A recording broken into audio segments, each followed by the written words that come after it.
Welcome to the Best Ever You Show with Elizabeth Hamilton-Guarino and Chris Fuller, helping you and people across the globe live life to the fullest. Our focus is on you, so you can be your best and create the life you deserve. Visit us at besteveryou.com. Hello, everybody, and welcome to the Best Ever You Show. I'm Elizabeth here with Dr. Robin Smith. Dr. Robin, what an opportunity it is to be with you. Thank you so much for being here on our show. Thank you so much for having me. I am excited, and we got to say just a drop of hello before we came live on air. So I'm excited to be with you and with your audience. I'm so grateful that you're here. We need you right now. We all need a little bit of Dr. Robin right now. We need to hear what to do. This has been, we're going to have a conversation, everybody, about everything. I hope we just talked about baseball before we went on. Everybody knows we love baseball, but I think we need some guidance.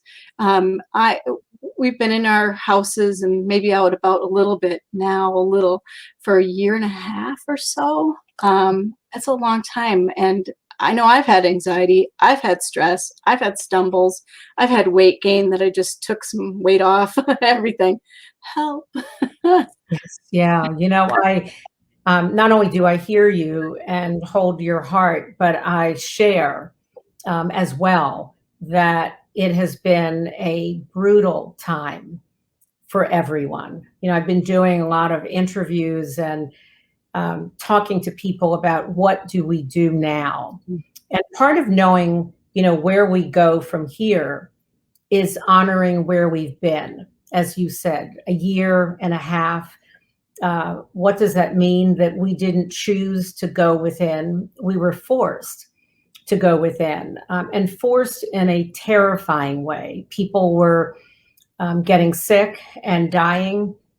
Initially, we didn't even understand exactly, what was happening in this country in terms of the virus, about COVID-19. And even as the scientists got more and more information, it didn't slow for a long time the illness toll and the death toll.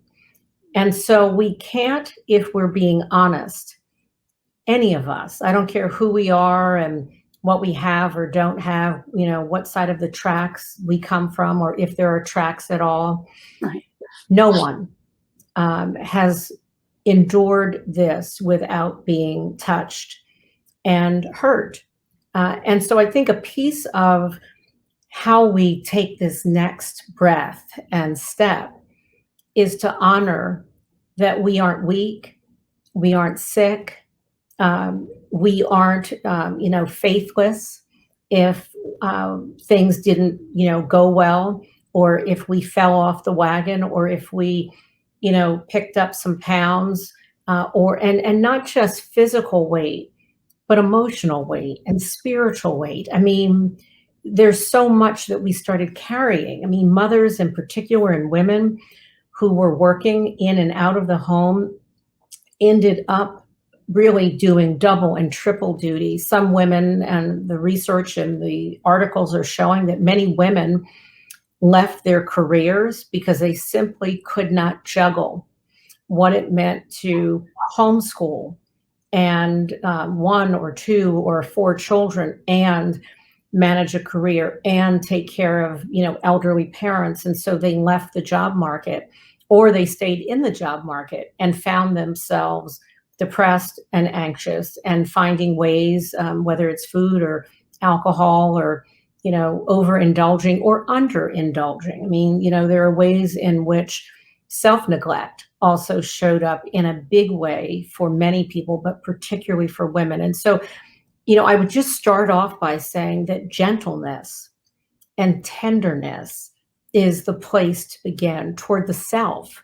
Maybe you're not as patient as you were before the pandemic happened. Maybe you felt like, your faith was more robust. Maybe you felt like your discipline was more intact.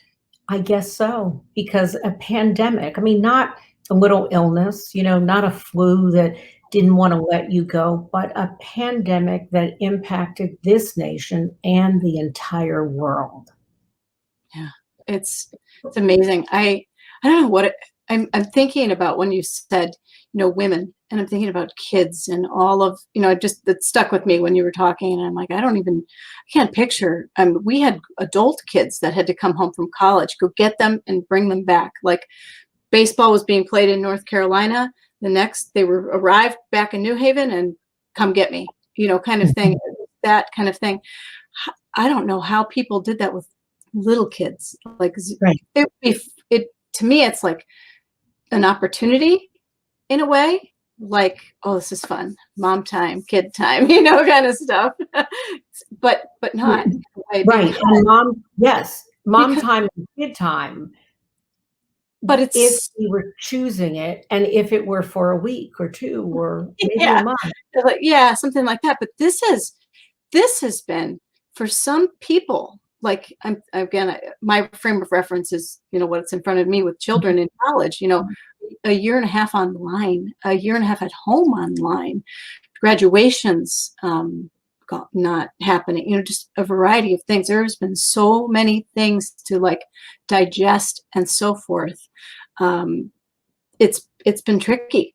It's been really difficult to navigate. And what do you do if you're one of those people who feels for the whole world? Like, do you just, well, everybody. Right. I think one of the things that you're talking about in terms of digesting is understanding, because this happened to everyone, that there is a need for us to normalize our overwhelm, to normalize our heaviness, to normalize the anxiety or the depression, and not normalize it in a way that we are ignoring it or not taking care of ourselves, but where we don't pathologize what simply comes with trauma. And so sometimes people hear trauma and they think, oh, wow, that's a big word, and I don't think I want to own that in my own life. Well, we don't have to want to own it, but a pandemic that spread faster than wildfire and had no ability to be contained and is still spreading. It's just the numbers are going down, and we hope that with people being vaccinated, yes, and still practicing in different parts of the country social distancing and washing our hands and wearing a mask. Some people are doing it, some people aren't. But what's really important is that we own that the pacing of how we re-enter is a very individual journey. It could be in a household where there are 6 people or 4 people, and two say, hey, the restaurants are open, can't wait, let's go out to eat. And there's someone around your dinner table who is quiet, and you're like, well, what's wrong? Don't you want to go? And they said, well, I do, but I don't feel ready yet to go to indoor eating with a lot of people. And so do we blame that person who isn't comfortable going, or do we blame the person who is comfortable? My suggestion is that we don't blame anyone. We understand that this trauma, the pandemic, impacted all of us differently. And that's why I started off by talking about being kind and gentle with the self and with how we emerge and re-emerge into our lives. The other thing that's really so important to keep in mind is that because this is an individual journey that we are all on, and we love when people see the world the way we see it, but sometimes it works out that way, and sometimes we are reminded that we are different as well as similar.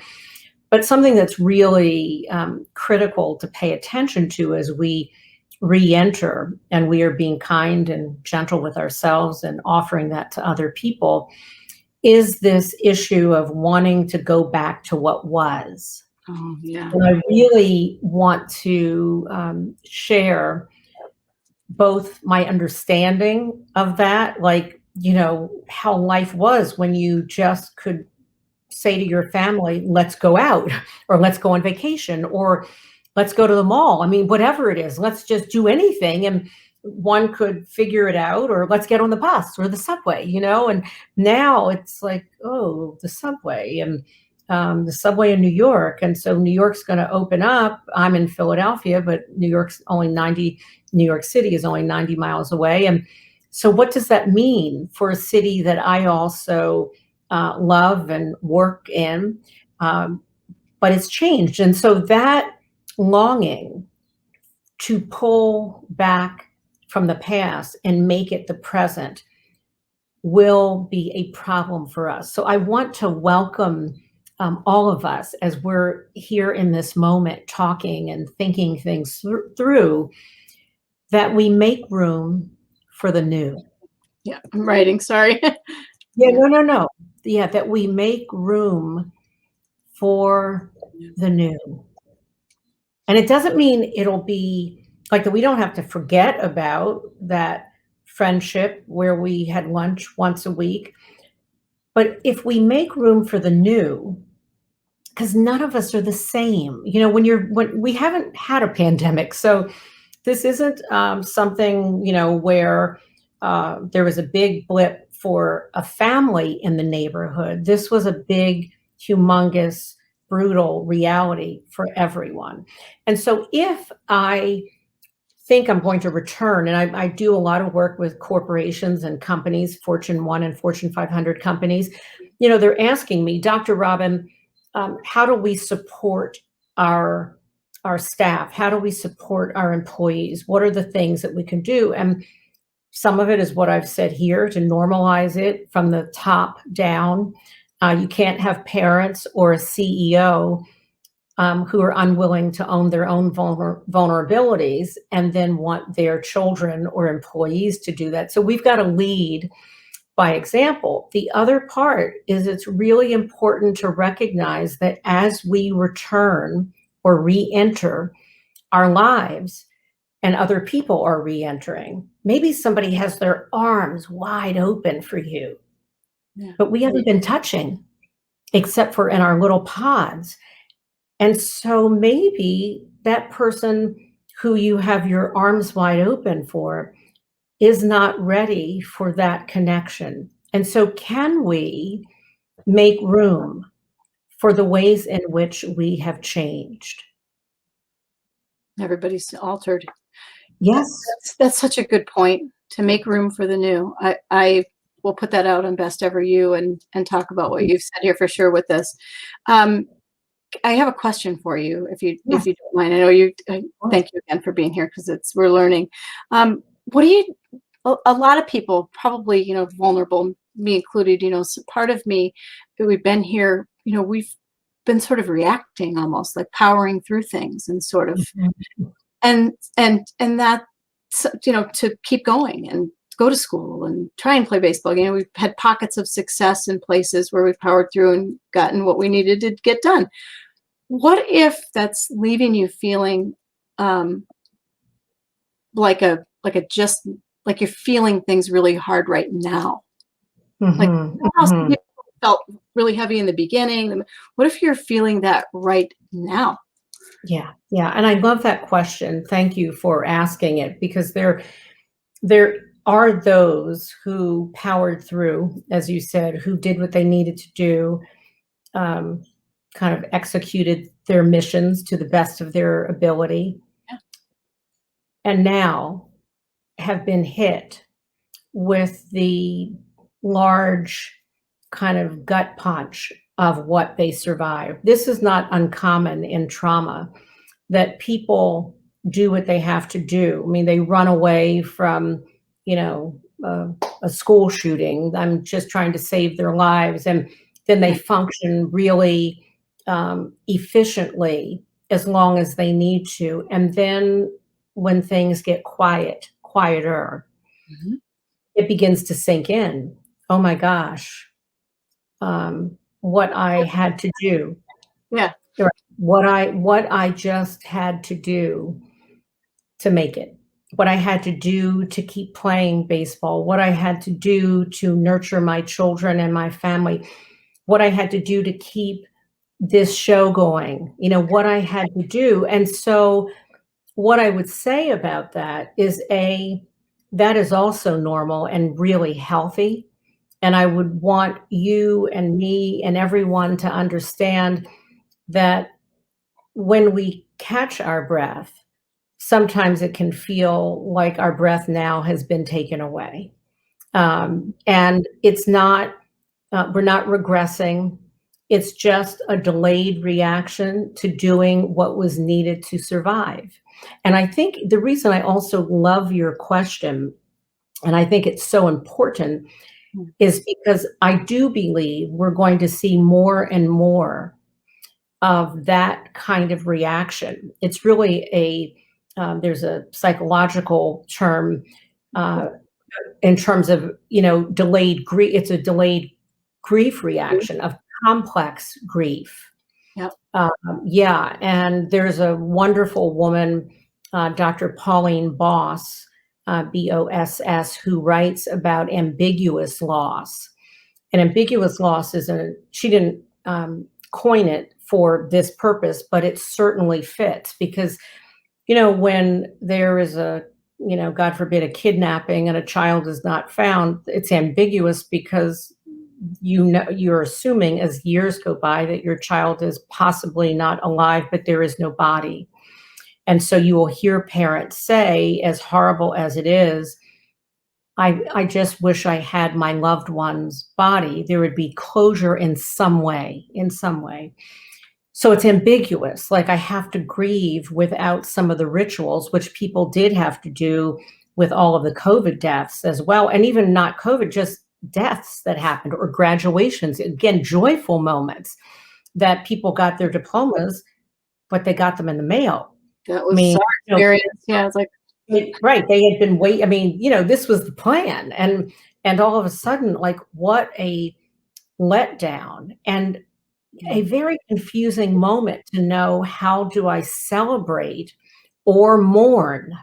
Both very similar. How do I celebrate or mourn when my rituals have been taken away to try and help save lives? And so it's important when something is ambiguous in this way that we've lost so much, and yet we haven't yet figured out how to honor the losses and whether or not there are ways, not that we can go back and do graduation, but we can make space for how sad it was to have all these plans and have them ghost on us. We hear about ghosting, someone not showing up for a date, but this was massive ghosting where life just went dark. Yeah, that's putting it really well. I love the way you explain things, because you make it so we can understand. There probably some complex things to put together there for how human beings behave, and you're explaining it so well. So I'm really grateful for this. We have a question for you that just came in. What about so life didn't stop during the pandemic. So whatever, my business partner and I, her name's Chris Fuller, we talked about how things are going to get amplified. Whatever you've got going on, you're going to get a little bit more, and that life wasn't stopping during the pandemic. For example, I'll share with you her story if I can. My cat, that's Mel, the podcast kitty, by the way. If you hear meowing, she comes out when she loves the guests. So bravo. I love that. I always tell people I'm like an animal, trapped. So anyway, I love that. You just got a full-on meow. So she loves it. Anyway, random. Sorry. Okay, so this is sad. I met Chris Fuller randomly about 1.5 years ago, back in January before the pandemic, in a group of 400,000 women, and to learn Zoom, of all things. Neither one of us knew how to do video, anything really that much in this capacity anyway. I did news anchoring and things like that, but in the office, Zoom, yeah, no idea. Anyway, so we met, and we've been like this ever since. it's like we're two peas in a pod kind of thing. And her husband was behind her in a Zoom call, and I'm like, wow, he's really lost a lot of weight, Chris. She goes, well, you don't want this diet. We're going to go in and see what's going on. We think he might have an ulcer. And it turns out in the middle of the pandemic, or at the beginning of the pandemic, he got diagnosed with stage 4 colon cancer. Mm. And then he passed away in July. Oh, And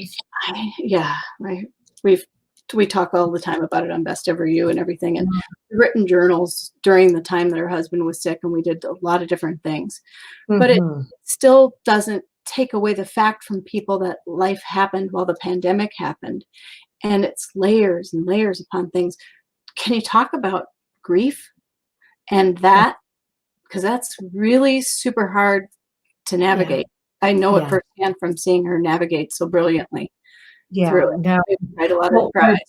Yeah, and even, when you say navigating so brilliantly, I think what you mean is that on some days, not to put words in your mouth, Please she do, though. Yeah. no, I mean, she sometimes got up in the morning and put one foot in front of the other. And that's brilliantly Just living. said that. That's what my dad said to me before he passed away. He was like, kid, I'm like, how do I do Best Ever You without you, Dad? And he's like, you're going to put one paw in front of the other and keep going without me. And but it's amazing people's resilience. Yeah. Yes. It's amazing. Our resilience. It's amazing. Our power. It's amazing how much energy we have available when we aren't trying to shove all of those feelings away. And so, because fighting feelings off takes a lot of energy. And so the ability to be where we are when we are there, the ability to power through, meaning get something done, and at the same time have someone bear witness, meaning you were bearing witness to her grief, to the unspeakable loss, and whatever, terror and feelings that get stirred up. And so I think to never underestimate the strength that comes from having a safe place to be vulnerable. Because you can see vulnerability as a weakness. And of course it's not, but we're not taught that. We're not taught that actually vulnerability, if we are free to express it, can become the gas we need to go on. Yeah. It really can. And so to go back to your question about grief, or the question about grief, I just spoke with, did an event for the widows of COVID-19. So widows whose husbands or significant others died from COVID-19. So many of these women, very sadly to say, even right now, are beginning the process of the 1-year anniversary. Some of them like March. So 2 months ago, they had some of their husbands died they were some of the first people to be diagnosed and to die. And so they will be spending this year memorializing and maybe trying to figure out, if things are more open, how they might even have rituals that they could not have last year. But I mentioned them because each woman, there were women all ages and ethnicities and race and faith and native language being different from, for many of them. But what was common was both their willingness to own how hard it is for the world to keep going when their world stopped. And and this is important because we need some person in our life who will not only bear witness, but who will affirm that kind of how dare life keep moving.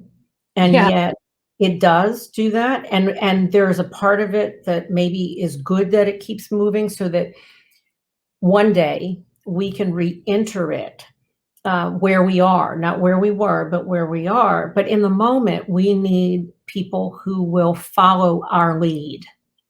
That is a great point.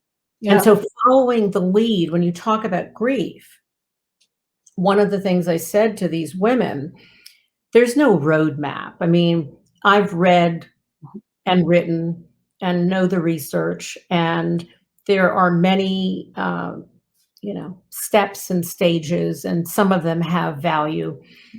But what is most important is that we create safety with someone. And it may not be the person we thought it would be. Like you think it's going to be your best friend, you think it's going to be your parents or your siblings. And then you talked about the Zoom, meeting, and So this, random. I can't I even tell mean, you. this kismet, kind of moment that you guys were meant to meet, Yeah. not knowing what was going to be in front of either of you. I mean, certainly not in front of her, but not in front of you, and COVID. And so if we can trust that life it will take, but it also will give, Mm. if we keep our hearts open and our eyes looking for where is the gift in the midst of this mess. Yeah. Where's the miracle in my meltdown? So not that we don't have the meltdown, not that we don't have profound and unspeakable grief, but where's the gift in the midst of it? Yeah. Where's the good? Yeah, It's important to find the good too. Can do absolutely. things to hold on. We talk about that all the time. It's like cherish this or that, or find the positives, or find the good in the day, even though you're having Yeah. a rough day. We constantly talk about that. But you said something that was so important too, I think, and that's that I think we grieve at our own pace. That's Mhm. been a really interesting lesson for both of us going through this past year and a half, because some days are smiling and happy, and other days are just like, whoa, what just happened? I feel like a train wreck. And I Absolutely. noticed that also with my dad passing away, and my mom. They had been married 45 years, Wow. and one of the things that was really important to that we all recognized, and I went back home to Minnesota and stayed with my mom, is that sometimes when somebody dies and that you've been married that long, it's all you can do to keep the other person on the planet. Also, they Right. feel like they want to die right with them. And Absolutely. so I stood on guard of my mom for a Yeah. decently long time until I knew that wasn't Yeah. the feeling. And I'm sure even after I left, she felt like that too, still, but not Yeah. powerfully like, oh, this is the worst kind of thing Was ever. that also in Happened. 2020? When did No, you no, no? that was in, so my dad was a stroke survivor from 2004 all the way to 2018. And he spent we called him the ICU warrior. There's a whole book on him about it. He was Wow. in ICU all of 2018. He did not want to go anywhere. He was Mm, fighting. And yeah, it was brutal, but the one paw in yeah. front of the other, and then take care of your Yeah. mom. I mean, he knew. He was the type of guy that was so sick, and you'd come into his room and he'd be like, "And how are you?" You're just like, "Seriously, Dad?" That's But crazy. I will take something from your father, his wisdom and his gift to you of, the putting the one paw in front of the other. And um, he was reminding you that while he meant so much to you, Yeah. my father said something similar. He died 31 years ago, so a long time ago. I was young in 1990. But it's powerful for a parent to hear that question, the vulnerability again of how could I ever live without you? And for a parent, not to dismiss it, Right. but to say that in this very simple way, um, just by breathing is what he was saying, just that one paw in Yep. front of the other. And I think sometimes, again, we're looking for these grand goals of, triumph. We're looking to be over things that are not meant to get over. They're meant to be integrated into our lives and into our hearts. And Word.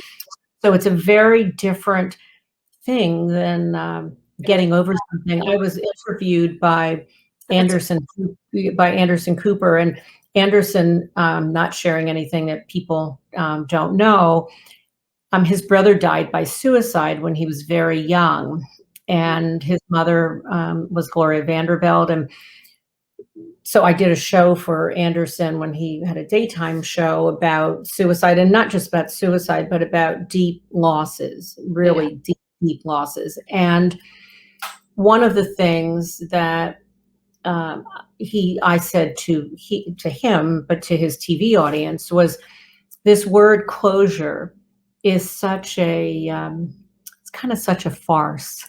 It's a fantasy, closure. I mean, what in the world does closure mean? I think what makes more sense is that putting one paw in front of the other, and when we can, and when we can't, then being kind and accepting that it's fine when we can't do that. But the other piece that's helpful, I think, is to realize that the goal is not to get over it and is not to have closure. It's to integrate it. It's like cake batter. That's such a good point. Yeah, it's to whip it in and figure out how this thing, which won't go away. So the pandemic, it won't go. I mean, it will be tamed. We certainly trust by the vaccine and by other things. But what happened to us in 2020 is a forever reality. We don't even know how it's going to play itself out in the lives, particularly of children, and I mean, anywhere from 0 to 25 years old. I mean, what that means. But I do know this: if we can integrate the trauma, Love that word. Yeah. yeah, if we can integrate it instead of try and get rid of it, because we can't get rid of it. I want to get rid of it, though, Dr. Robin. I want it to go away. And let me say this, and that's healthy. Me too. Me Just too. I mean, everybody of course says that. You notice that? Just want this to be over. That is such a good point to I'll have to have. Do you want to come on again? I know I've taken up we're on 5 minutes over now, but I would love to have you come on and expand on that point, because that is really super powerful right there too. I mean, we can keep you on here for like 4 hours and everybody can ask. Yeah, I'll come on another time, and we will, talk about something, and we'll continue the conversation. Yeah, that's such a good point, because even with a checklist, every time you have a checklist, you get it done, and you're like, oh, I'm adding 10 more things. It's like, it's never, there's not closure on a checklist either. Well, no. A to-do list. Here's the question: does anything ever have closure? Well, I think it even depends what we mean by closure. I mean, look, if I Interesting. need to go and buy milk, and I go and buy milk, okay. But we're talking about bite-sized things that are obtainable, and goals that we can check off, and those are important so that we feel good. But the bigger things in life, I mean, closure is often a setup for disappointment and making us feel as if we failed, when actually we haven't. We're just being human beings who have limitations and resilience, and it's figuring that out. The other thing I will just say, before I go for today, is I did a partnership with the AARP Foundation, and which has been tremendous. It's the AARP Foundation and United Health Foundation, and there's a website called Connect to the number 2 Effect. Connect to Effect. And what's so important about what AARP did is they understood that social isolation is a defining factor, particularly in a pandemic, in the lives of not just older adults, but people. And so they developed, there's a 3-minute quiz, it's free. It really helps you get in touch with, maybe you think that you're handling your stress well, and then you take this free quiz at Connect to Effect, and you realize, I'm more triggered than I know. The isolation got to me more than I know. And so we're working with not only social isolation, but what it means to emerge again and to re-enter our lives, and what that really looks like, and how to do it, which is some of what I shared with you at the beginning of talking. And what I would also just remind you, the audience, is I call it the 3 Bs: to remember to move your body, move your brain, and move your burden. And what that means is, because of being socially isolated, we've been stuck, and we've not moved a lot. And so we need to re-engage with our bodies to move them. And that doesn't necessarily mean a gym. It just means that you start taking a short walk, or a walk from your kitchen to your trash can outside, and that you begin to let your body know that you see it, that you care about it, and that you survived what felt at times like you wouldn't make it. Move your brain, because we know that what we focus on is what grows. What grows ultimately has dominion over us. And so we want to not get stuck on thoughts, and grow those thoughts that actually drain our energy instead of restore and replenish. And then move the burden. I mean, sometimes something can feel so huge, and it is often so huge, that if we don't move the burden, doesn't mean we can avoid it, but if we don't move the burden, it feels like it is our life. And we need to remind our burden that it is maybe a large part of life, but it's not all of life. And so just something that we can all practice together. Good. Thank you for that. And one of the things that I'll do and follow up to this is I'll post a blog onto besteveryou.com with a lot. I'm hoping that maybe you might help me with that, with a little bit more of everything in writing. Maybe I'll get that from you can from my website team. and so forth too. Yeah. We'll be able to get that to you. Yeah. And we'll really make that comprehensive and make sure we get the links out there and stuff. Perfect. Can I ask you one more question? We ask this of everybody who comes on Best Ever Yes. You. One more. Okay. We always ask people about this, their incredible yes. And this is a moment where you said yes to someone or something and it changed your life. Would you mind sharing that with us, if you have maybe one in mind? Sure. I think the one yes that I can think of that I said yes to, I mean, the two that I think of really was I'm also an ordained minister. So was my yes to seminary. My plan was to go to medical school. And so my yes to my journey in seminary was, that was a long time ago, but that was a big resounding yes that I have never regretted, and feel like it gave me a really robust part of being all of who I am that I bring to the table. And also a yes to adopting a dog who had been hurt terribly. Her name was Callie. She was my daughter dog. She was almost 8 when I adopted her, and she lived to be 16 and had a glorious, glorious life, and was my teacher. So those are two of my big yeses. Yeah. Thank you for that. Yeah, we'll end on some smiles here. Adorable. Awesome. Yeah, Absolutely. I love dogs. And there's another high five from Mel for you. She just meowed at you. Absolutely. I don't know. She loves you. That's cute.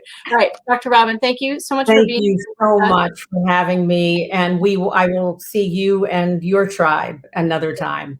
All right, perfect. All Thank right, you. be well. Take Take care, care. everybody. Thank you so much for listening. Thank you for listening. We're so glad you tuned in. Be brave, be bold, be you, and remember to visit us at besteveryou.com.